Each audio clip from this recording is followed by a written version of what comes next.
welcome back into the podcast. So today we are talking directly to buyers and sellers out there and about how the National Realtor Association commission lawsuit is going to impact our industry here in the Reno Sparks area. So welcome back in. My name is Ken Angst, team leader of the Angst Real Estate team. If you want to know about the lawsuit, you're in the right podcast. Give us a thumbs up, like our videos, comments. We want to hear from you. And let's hop right in. So again, we're joined with Elena Boland, Wholesale Mortgage. We're going to be talking about buyers first. So first of all, we've done this thing, a few cuts. We're going to first talk about what the National Realtor Association lawsuit is. Elena, what is it? And then I'll kind of fill in on what you think it is and what I think it is, and we'll come to a conclusion. Sure. Essentially, several large brokerages were sued, and the National Association represented all these brokerages, and they were not successful. Essentially, they were accused of having a monopoly on the market and the way things work in regards to how agents are paid.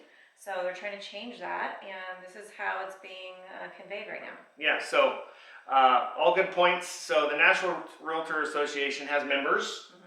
A lot of large brokers, obviously agents around the country are represented by them. Yes. They were sued by a particular, and I'm not going to go into, this is the high level, so I'm not going to go into the exact details. They were sued by a seller saying, hey, by you having me pay not only for my agent, which is the listing agent, but also for the buyer's agent, you're keeping commissions artificially high and not allowing the market to keep them under control. Right. That was something that came out last year, and now the settlement terms have come, and within the next 5 days, August 17th, all these new rules are going to go into place, and we're here to sift through fact or fiction. So, since Elena and I both work with a lot of buyers together, we want to talk about buyers first. Right. So Elena, if you're a buyer, August 17th rolls around, what are you going to need to do? You need to sign an agreement with your agent before you can go in and see homes that are listed on the local MLS. And that, could have been something that you've already done with your agent before, but now it's going to be a requirement before you can go see a home. Yes, so, and this includes virtual tours. So Right. if you have an agent showing you houses because you live in Florida, and you're looking at houses here in Reno Sparks, you still have to sign what's called a buyer-broker agreement. Now, in that buyer-broker agreement, and I'm looking at the National Realtor Association, this is what they're sending out. They're updating it constantly, but as of the last 2 days, they sent this out, and I'll put this in the comment section below so you can take a look at it. So, have to sign an agreement with a buyer's agent. Yes. It's got a buyer-broker agreement. It have to have several things in there. One thing is how much you're going to pay this agent, because what's going to happen on the 17th, sellers are no longer required to pay a buyer's agent commission. Right. So the fact is that if you're a buyer, you better be prepared in some cases to pay your agent. Right. Because the sellers aren't. Now, sellers still may offer it. It just cannot be a part of the MLS. It cannot show up there. And then your agent's going to have to ask for it as part of negotiations. Right. Now, we've seen different ways that commissions are going to be figured out. Some brokerages are going to an hourly fee. I've heard some charging a flat fee to show a house, $300. I don't know exactly what it is. And then you're going to get a bill. Right. Now, if you are a person that just likes to look at houses and not make a move, that may not be the best strategy for you. Right. But typically what we're going to see probably is still a percentage. It is negotiable. That's what they want us all to know. Yeah, which it always has been, but now it's just more defined. Yeah, and a lot of our clients are looking at this video saying, well, Ken already makes us sign a buyer-broker agreement. We've never worked with Ken without a buyer-broker agreement. So it's not a new thing. I just got burned early in my career showing about 100 homes, and then they disappeared, and voila, they had a new house. So for all those 100 homes they looked at in all those hours, I didn't get a commission. And the other thing that why we do it is forever and ever, new home buyers, or if you go look at resale homes, then I have a buyer that wants to go look at a new subdivision. A lot of those subdivisions don't really pay any commission or maybe $1,000. Right. So I've always protected myself saying, I'll show you houses, but ultimately you have to pay. And in some cases, our clients had to pay the difference.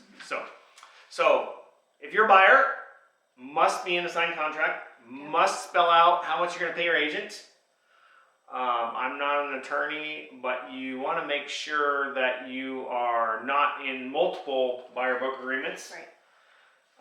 Some people think that if you are, you still could be responsible to pay all the agents. Right. We just haven't run into that yet. This is so new. So what I recommend is make sure you interview agents up front before you go show a house and just sign on the dotted line, because not all agents are created equally, and we want you to have the best representation possible. Like I said, I'm reading the thing here. It also says virtual home tours. So even if your agent's just showing you on Facebook, you have to have one. And this is great because we do a lot of open houses. It says you do not need a written agreement if you're just speaking to an agent at an open house, asking them questions about the house. Right. So, Which is, that's nice. So you can still, if you see a home on your street that's having an open house, you don't need a signed buyer broker agreement to go in and take a look at that home. Open houses are different. So this is where we're going to transition. So just keep in mind that the lawsuit does not allow listing agents to put the buyer, if the seller still even wants to pay a buyer's agent commission, it cannot be on the MLS. Right. So that's a big difference. Right now, if I go for the next 5 days, I can go on the MLS. I don't think the regular people can see it, but I can see how much a seller is offering to pay me for my services. Right. But that's no longer going to be available. Now, oddly enough, sellers can still offer compensation for a buyer agent, but it just cannot be on the MLS, and it can be on the listing agent's websites or other ways to get out there. Right. So flyers and stuff like that. Yeah. So for sellers, what does it mean? So right at the top, and I hate to say this, but it's never been the case. Sellers have always had the choice of paying for a buyer's agent. It's always negotiable. No one's ever said you must pay them a certain percentage. So now the new world is, if you're a seller, the first thing is you're going to work with an agent and you're going to spell out your compensation for your listing agent. We're not going to talk about specifics, but it is negotiable. You're going to agree on that. Right. Now, you're not going to be able to offer a commission or have it on MLS about what for a buyer. Now, you still can for a buyer's agent, but it just cannot be listed on MLS. Right. And what they're thinking is that this is going to drive the commissions down and the consumer is going to be better off. But there's some pitfalls. So in this listing agreement, exclusive right to sell, you as a listing agent or myself or whatever is going to, if a seller wants to offer compensation for a buyer's agent, it has to be spelled out in there. Now the weird thing is, and I think there's some ways around this, but as it stands right now, is if a seller is offering 10 apples as compensation, because we can't talk, and a buyer agent comes in and puts an offer in, and they only have two apples on their buyer broker agreement, the buyer's agent can only collect 2 apples, not the full 10 which the seller's offering. So keep that in mind. What else?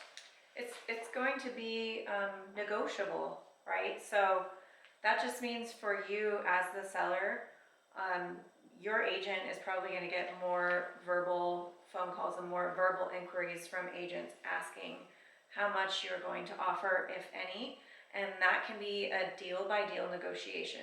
So it depends, what that deal looks like, what that offer is going to look like when it comes in the door, and that's what you and your agent are going to work through together, just like you always have. But just know now that that part won't be pre-laid out. It's going to be case by case. Yeah, so I guess the big change is So how it works right now is oftentimes the listing agent offers a cooperative buyer agent the money, and that can no longer happen. It cannot come from the other agent. It has to come from the seller for compensation. So Elena and I are kind of laughing about this. It's kind of the same, but on the form it's going to come directly from the seller. It's not going to come from what's negotiated between the listing agent and the seller up front as an offer to a buyer. So that's kind of the weird part. Anything else?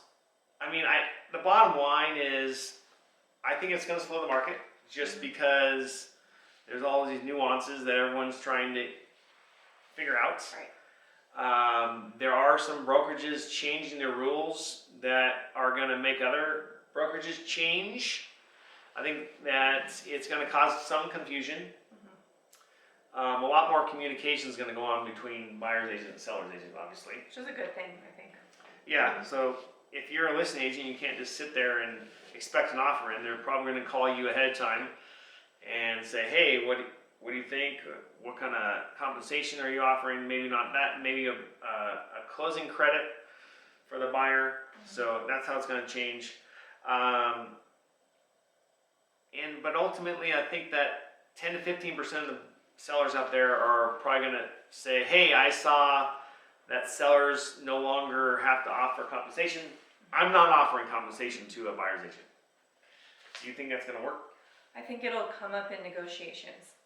So I think people who aren't going to offer a buyer's agent commission, they're going to take less in their house. And because we see a lot of people, right? You work with a lot of buyers. Can buyers afford that extra? No. It's really tough for, especially a first-time home buyer, to come up with the down payment and cash to close needed to close on a home. So to have to pay an agent's commission in addition to all those costs that they need to save up, it's tough, and it definitely would hinder those buyers. So it's definitely something that you'd want to look at negotiating into each deal. Yeah, and it's totally negotiable. It always has been. That's the weird part is. Yeah. And it's hard for me to believe that all the realtors out there were colluding. I mean, if you get all the realtors in a room, you couldn't agree on anything, let alone saying a set price. And they're all over the map. I could show you the data.